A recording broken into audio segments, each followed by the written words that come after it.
자녀를 대하는 5가지 형태의 엄마가 있다 그래요. 첫째는 너 한 번만 더 그래봐. 그땐 그냥 안 둬. 위협형. 두 번째, 저 103호집 애 좀 봐라. 공부도 잘하고 착각하기도 한데 넌 왜 그래? 비교형.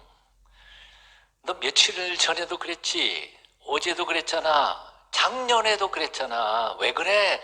나열형. 잘 논다. 조소형. 너 그러다 또 떨어질 거야. 지뢰 포기형. 여러분은 어느 형입니까? 5가지가 아무것도 해당되지 않으면 천복받은 엄마예요. 혹시 5가지가 몽땅 다 해당이 되십니까? 회개하셔야 돼요. 어린이 주일을 맞으면서 부모 노릇 잘하는 비결 5가지 함께 묵상해 보려고 합니다. 그 첫 번째는 자녀를 소중히 여기라는 거죠. 소중하게 여겨라. 자식들을 향한 부모의 잘못된 태도 중에 가장 잘못된 태도가 자식을 경시하는 겁니다. 내 새끼인데 누가 뭐래? 이런 거예요. 자녀의 인격을 무시하거나 자식을 자신의 소유물로 착각하고 함부로 대하는 거, 내 욕망이나 꿈을 대신 이루어줄 수단으로 생각하는 거, 이게 자식에 대한 경시의 생각입니다. 예수님께서는 어린이들을 정말 소중히 여기시고 사랑해 주셨습니다. 그래서 제자들이 어린이들 귀찮다고 내쫓을 때 밝히 말씀하셨죠. 이 어린아이 중에 하나라도 실족해 하면, 하나라도 했어요. 굉장히 무서운 말씀이에요. 차라리 그 사람은 연자 맷들을 목에 메고 바다에 빠져 죽는 것이 나으리라. 와, 얼마나 무서운 말씀이에요. 차라리 죽는 게 나을 거다. 하나님 나중에 하나님한테 심판받기 전에. 요즘에 아동 학대가 이슈화 돼가지고 오늘날 한국 사회가 복잡해지는데요.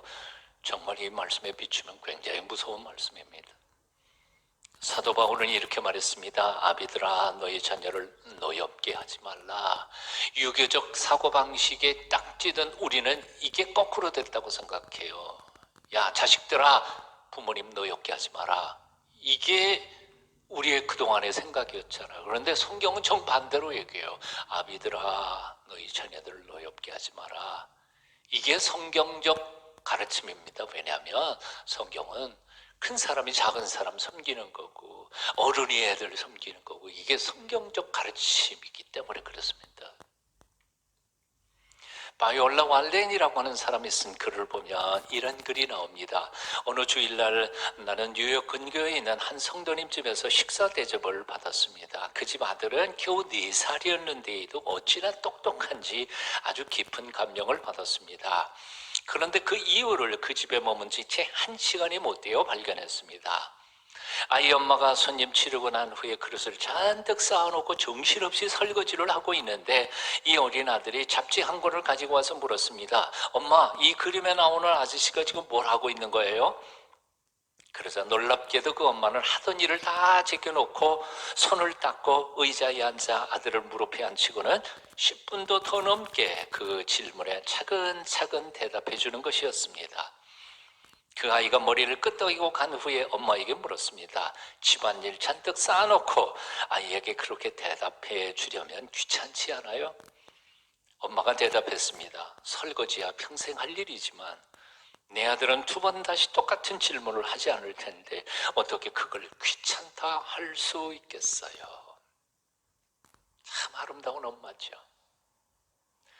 자식을 소중히 여기는 엄마는 반드시 상급을 받을 것입니다. 하지만 자식을 귀찮아하는 부모는 언젠가는 대가를 치르게 되어 있습니다. 부모가 세상 어떤 보물보다 더 자기를 사랑한다는 것을, 아낀다는 것을 느끼면서 자란 아이는 결코 잘못될 리가 없습니다. 공부를 너무 못해서 자퇴를 당해야만 했던 토마스 에디슨, 발명왕이죠. 초등학교 졸업할 때까지 학습 지진하로 분류됐던 윈스턴 처칠 수상, 정신박약자라고 적응을 못했던 알버트 아인슈타인, 세계의 천재라고 그랬잖아요. 근데 이 사람들은 모두 다, 세상 사람들은 다 포기했어요. 학교 선생님들 다 포기했어요. 너 뭐가 될래? 넌 희망이 없다. 그런데 부모님들만큼은 그 아이들을 믿어주었고 밀어주었고, 그리고 사랑하고 아낄 때, 소중히 여길 때 그 아이들이 세계를 감동시키는 인물들이 될 수 있었습니다. 격려받으면서 자라는 자녀는 반드시 잘 될 겁니다. 하지만 책망과 멸시 속에서 자라는 자식은 실패할 것입니다. 그러므로 자녀를 소중히 여겨야 합니다. 함부로 대하지 말아야 합니다. 칼 지브란이라고 하는 사람은 자신의 책 속에서 이렇게 말했습니다. 너는 네 자녀를 사랑하고 돌볼 책임은 있다. 그러나 그 영혼을 소유할 권리는 없다. 잊지 말아라. 내 자녀는 너를 통해서 이 세상에 왔으나 너로부터 비롯된 것은 아니니라. 내 새끼라고 내 거 아닙니다. 소유는 하나님 겁니다. 하나님이 영광 받으시기 위하여 내 가정을 통하여 이 세상에 보내신 하나님의 자산입니다. 함부로 건드려서는 안 됩니다. 좋은 부모 되는 비결 두 번째는 부지런히 훈계하는 것입니다. 자녀를 부지런히 훈계하라. 자식들을 향한 어른들의 잘못된 두 번째 태도는 무엇이냐 하면, 아까 첫 번째 얘기한 거는 정반대로 자녀를 우상으로 만드는 겁니다. 아이들이 해달라는 대로 다 해주고 모든 행동들은 다 용납하고 용서하는 태도입니다. 아이들은 아직 어리니까 기죽이지 말고 내버려 두라는 겁니다. 그리고는 가정 대소사를 몽땅 다 어린이 중심으로 살아가는 것, 어린이를 우상화하는 겁니다. 그 아이는 세상의 중심에 내가 있다고 착각하게 만듭니다. 아빠보다 앞서고 엄마보다 앞서는 내가 제일 중요한 사람, 착각하게 만드는 겁니다. 아직 어리니까, 아직 미숙하니까 모든 행동이 용납되었다고 되어도 좋다고 생각하는 생각은, 가르치는 것은 교육에 있어서도 분명히 잘못된 교육 방법입니다. 어린이를 함부로 대해서도 안 되지만 그것을 방임하거나 과잉보호해서도 안 됩니다. 자녀 교육은 마치 화초에 물을 주는 것 같아서 물을 안 주어도 말라 죽어버리고 물을 너무 많이 주어도 썩어 죽어버립니다. 텍사스주의 휴스턴 경찰 당국이 자녀들을 타락시키는 10가지 방법, 길 소개했습니다. 첫째, 어려서부터 갖고 싶어하는 것은 무엇이든지 다 주어라. 세상 모든 것이 제 거라고 착각하며 이기적으로 자랄 것이다. 둘째, 나쁜 말을 할 때에는 웃어 넘겨라. 지가 재치 있는 줄 알고 더욱더 악한 말을 하게 될 것이다. 크면 알아서 잘할 것이라고 아무 신앙 훈련을 하지 말고 내버려 두어라. 틀림없이 하나님의 곁을 떠날 것이다. 잘못된 부명을 책망하지 말고 세상이 대신 책망하지 말라. 세상이 대신 심판하리요. 아이의 이불, 옷, 신발 등은 모두 대신 정리해 주어라. 제 책임을 남에게 미루는 사람이 될 것이다. 무슨 TV 프로그램, 책, 그림이든 마음대로 보도록 내버려 두어라. 그 마음이 쓰레기통이 될 것이다. 아이들 앞에서 부부나 가족이 자주 싸워라. 후에는 가정이 깨져도 눈 하나 깜짝 안 할 것이다. 용돈은 달라는 대로 다 주어라. 돈 때문에 쉽게 타락할 것이다. 먹고 싶다는 것은 다 먹이고 마시고 싶다는 것은 다 마시게 하고 좋아하는 것은 다 해주어라. 나중에 험한 이 세상에서 거절 한 번 당해도 쉽게 포기하는 패배자가 되고 말 것이다. 이웃 어른이나 선생님, 경찰관들에게 반항할 때 언제나 아이 편이 되어라. 이후에는 틀림없이 세상이 그의 적이 될 것이다. 이어령 선생이 젊은 시절에 썼던 수필, 현대인이 잃어버린 것들이라는 책이 있습니다. 이 책을 쓸 때에는 그런 크리스찬은 아니었었습니다. 현대인이 잃어버린 것 중에 가장 심각한 것은 아버지의 수염입니다. 예전에 우리 아버지들의 수염은 권위와 위엄의 상징이었고 자녀들에게 대한 엄한 교훈의 상징이었습니다. 한국 가정에 있는 예로부터 아버지의 엄한 꾸짖음과 어머니의 따뜻한 사랑의 가슴이 있었습니다. 그래서 엄부자모란 말이 생기게 된 것입니다. 그런데 오늘날에는 아버지의 수염이 없어졌습니다. 동시에 위엄도 교훈도 없어졌습니다. 아버지는 돈 벌기 위해 아침에 일찍 나갔다가 밤늦게 돌아오는 가정의 이방인이 되었고, 재정권마저 어머니에게 넘어가 버린 채 돈만 잘 벌어오면 되는 머슴이 되고 말았습니다. 그래서 이제 자애로웠던 어머니를 엄한 아버지의 교훈이 없어진 가정의 질서를 세우기 위해 잔소리꾼이 되고 말았습니다. 이것이 오늘 한국 가정의 문제입니다. 힘없는 아버지, 잔소리꾼의 어머니, 법과 질서도 따끔한 아버지의 훈계도 없이, 그렇다고 해서 조건 없이 용서하고 받아주는 자유로운 뜨거운 어머니의 가슴도 잃어버린 이 가정 속에서 우리의 자식놈들은 얼치기, 비겁한 이기주의자, 자기중심적이자 요상한 아이들 자라고 있는 셈입니다. 초다를 참아 못하는 자는, 초다리 뭐예요? 매를 때리는 거죠. 초다를 참아 못하는 자는 그 자식을 미워함이라, 자식을 사랑하는 자는 근실히 징계하느니라. 자녀를 사랑하십니까? 사랑할수록 근실히 훈계하셔야 합니다. 자식이 귀엽습니까? 그럴수록 더 정성을 다하여 혼을 내셔야 합니다. 아버지 여러분, 좀 더 엄해지십시오. 어머니 여러분, 잔소리꾼이 되지 말고 오히려 조건 없이 그 아이를 품어주고 잘못하고 실수했을 때에 같이 울어주십시오. 아버지의 엄한 교훈과 어머니의 조건 없는 용서가 함께 있을 때 그 아이는 절대로 한평생 잘못된 길을 걸어가지 않을 줄로 믿습니다. 세 번째, 좋은 부모한테는 세 번째 비결은 본을 보이는 겁니다. 아까 소개했던 바이올라 월데니에 쓴 그 부모가 그 자녀가 된다는 책 속에 이런 글이 있습니다. 내 생애 중 가장 이해하기 힘들었던 것 중에 하나는 아빠가 버린 담배 꽁초를 내가 좀 피워 물었다고 나를 심하게 때린 일이다. 뭐 피워 물었겠어요. 입에 물고 흉내냈겠죠. 아빠가 하는 거 다 어렸을 때는 다 좋아 보이니까 지도 한번 흉내 내봤는데 또 이거 맞은 거예요. 참 억울했을 것 같아요. 그리고는 엄마는 내가 엄마한테 배운 말을 사용했다고 내게 벌을 준 것이다.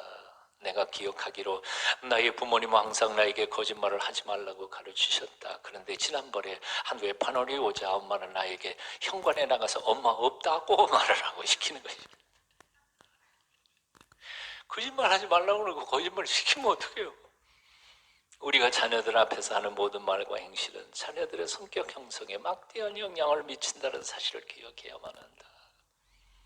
부모가 쫄딱 망한 그 자리에서도 눈물을 뿌려가면서 하나님 앞에 신앙을 고백하는 모습을 보일 때 그 아이들은 인생의 절망적인 상황에서 아빠 닮아 엄마 닮아 그렇게 하나님 앞에 기도하며 도우심을 구하지 않겠느냐고 말이에요. 신앙을 명령만 하는 부모들, 자녀들이 어렸을 때에는 억지로 혼내면서 교회를 이끌어올 수는 있을지 몰라요.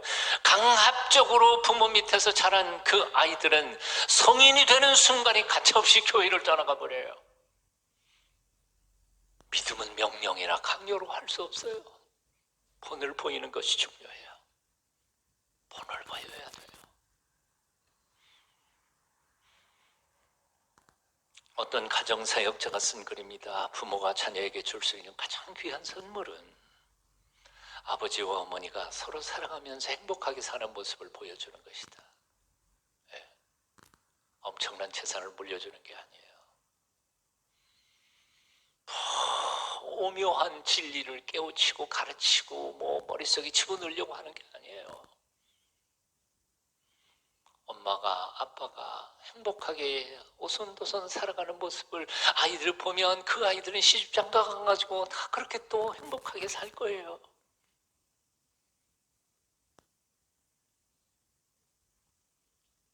자녀들에게 본을 보이십시오. 고린도전서 4장 16절에서 사도 바울은 이렇게 말합니다. 그러므로 내가 너희에게 권하노니 너희는 나를 본받는 자가 되라. 이렇게 자식들에게 말할 수 있는 부모가 되시기를 축원합니다. 네 번째 비결은 비교하지 말고 그 아이를 향한 하나님의 뜻을 발견하라는 겁니다. 이게 조금 까다롭고 어렵지만 중요한 겁니다. 한번 같이 읽어보실까요? 비교하지 말고 자녀를 향한 하나님의 뜻을 발견하라. 설교를 시작하면서 5가지 유형 소개했는데 두 번째 뭔지 기억하시나요? 비교형입니다. 부모들이 자식을 길러가면서 가장 쉽게 실수할 수 있으면서도 자녀에게 가장 엄청난 영향력을 미치는 상처를 주는 일이 바로 이 비교하는 버릇입니다. 너 저 백사무집에 좀 봐라. 공부도 잘하고 착하기도 하지 않니? 넌 왜 그래? 너 네 언니 좀 봐라. 넌 왜 밤낮 그 모양이냐? 이렇게 비교하는 거. 비교함으로 그 아이에게 분발하도록 원하는 그 의도는 좋지만 그것은 엄청난 상처와 아픔을 남기게 됩니다. 적어도 3가지의 문제를 일으켜요. 비교하다가 보면 첫째는 뭔고 하니? 내가 비교를 하면 비교하는 대상을 미워하기 시작해요. 그러니까 저 302호집 그 녀석만 없더라면 나는 이런 수모를 겪지 않을 텐데, 그런 어린 마음에 이런 생각이 들어요. 근데 저놈은 교통사고도 안 나. 감기도 안 걸리고 6년 동안 학교 빠지지도 않고 개근하고 공부도 우등상도 다 못하고. 자, 비교하다가 보면 그 사람을 미워요. 언니나 형님하고 나하고를 밤낮 비교했다고 봐요. 그러면 나는 언니를 미워해요. 형을 미워하기 시작해요. 형만 없었더라면 엄마 아빠가 나만을 그렇게 사랑해 줬을 텐데, 형이 있어서 내게 오는 엄마 아빠의 사랑을 다 빼앗겨 버렸어. 미워해요. 말은 안 하죠, 속에. 두 번째로 더 비극적인 것은 그렇게 비교당하는 아이는 자신도 미워해요. 나는 왜 이럴까? 나는 왜 형만 못할까? 나는 왜 302호집 애보다 공부를 못할까? 아무래도 나는 주워왔나 봐. 머리가 나쁜가 봐. 그리고 자기 자신을 미워하기 시작해요. 자존감이 떨어지는 것, 이것처럼 큰 비극이 어디 있어요? 그런 사람이 성공한 예가 없어요. 그런데 마지막 3번째는 더 심각해요. 이렇게 된 사람은 하나님과 부모님까지 원망하게 됩니다. 왜 하나님은 나를 이렇게 시시하게 만들어서, 누구는 똑똑하게 만들고 나는 왜 이렇게 멍청하게 지었어? 누구는 재주 많게 만들고 왜 나는 이 모양으로 만들어서, 누구는 이쁘게 지어놓고 나는 왜 이렇게 못나게 지었어? 하나님 원망합니다. 그리고 부모님도 원망합니다. 대신에 뭐 합니까? 내 눈에 보기에는 옆에 있는 아이보다는 좀 못한 것 같고 모자라는 것 같고 아직도 먼 것 같고, 그렇게 보이는 이 아이를 하나님의 거룩하신 뜻 안에서 내게 선물로 주셨다는 사실을 기억하고, 그 아이에게 특별히 하나님의 특별한 교육을 가지고 계신다는 사실을 믿으시고 기다리시라는 거예요. 아멘.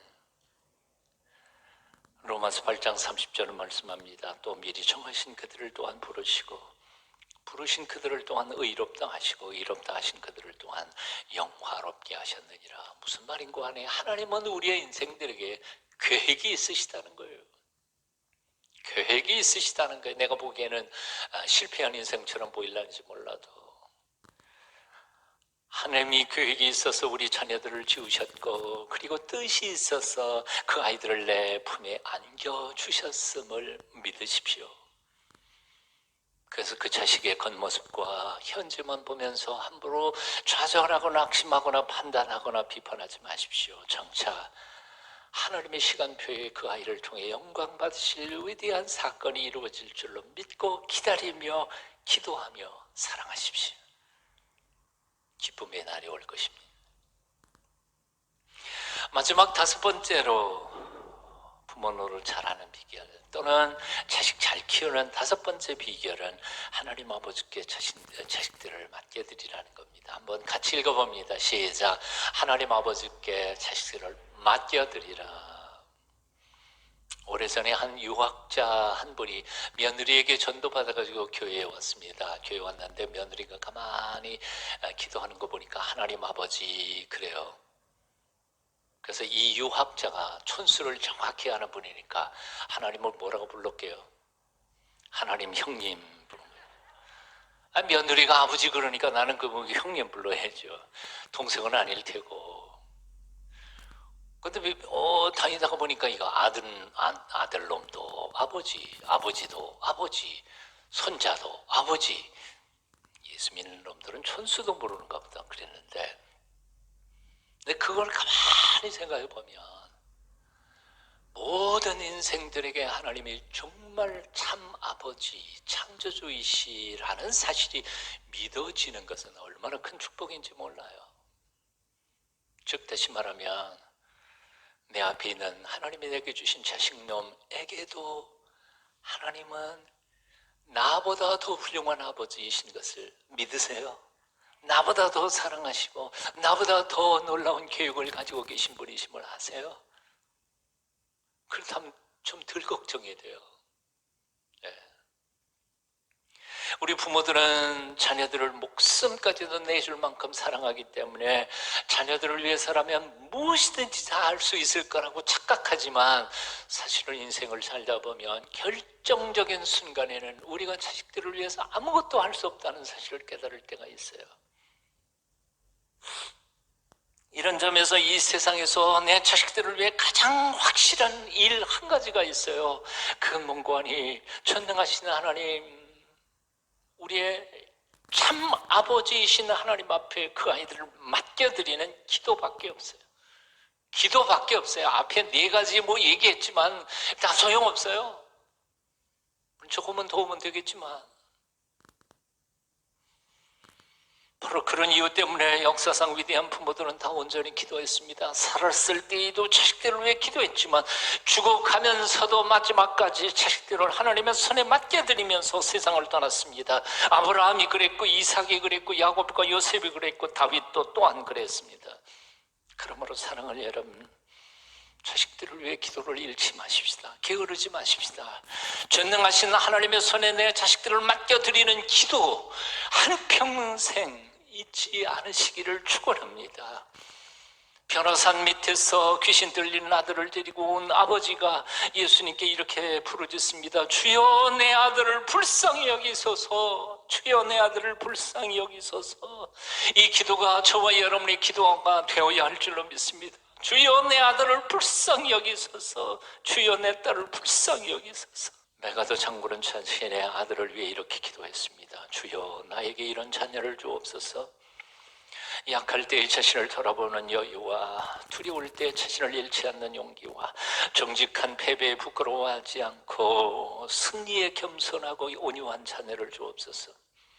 생각해야 할 때 고집을 부리지 않게 하시고 주님을 알고 자신을 아는 것이 지혜의 근본임을 아는 자녀를 내게 허락하옵소서. 원하옵나니 그를 평탄하고 안이한 길로 인도하지 마시고 고난과 도전을 만나 싸울 줄 알도록 인도하소서. 그리하여 폭풍우 속에서 용감히 싸울 줄 알고 패자에게 관용할 줄 알도록 가르쳐 주옵소서. 마음이 깨끗하고 목표가 높은 자녀를, 남을 정복하려 하기 전 먼저 자신을 다스릴 줄 아는 자녀를, 장래를 바라봄과 동시에 지난 날을 잊지 않는 자녀를 내게 허락하여 주옵소서. 이런 것들을 허락하신 다음 이에 대하여 유머를 알게 하시고 생을 진지하게 살아가면서도 동시에 생을 즐길 줄 알게 하소서. 자신에게 지나치게 집착하지 말게 하시고 겸허한 마음을 갖게 하셔서 참된 위대함은 소박함이 있고 참된 지혜는 열린 마음이 있으며 참된 힘은 온유함이 있음을 명심하게 도와주소서. 그리하여 나 아버지는 어느 날 내 인생을 헛되이 살지 않았노라 고백할 수 있도록 도와주시옵소서. 이 기도가 여러분의 기도가 되시기를 축원합니다.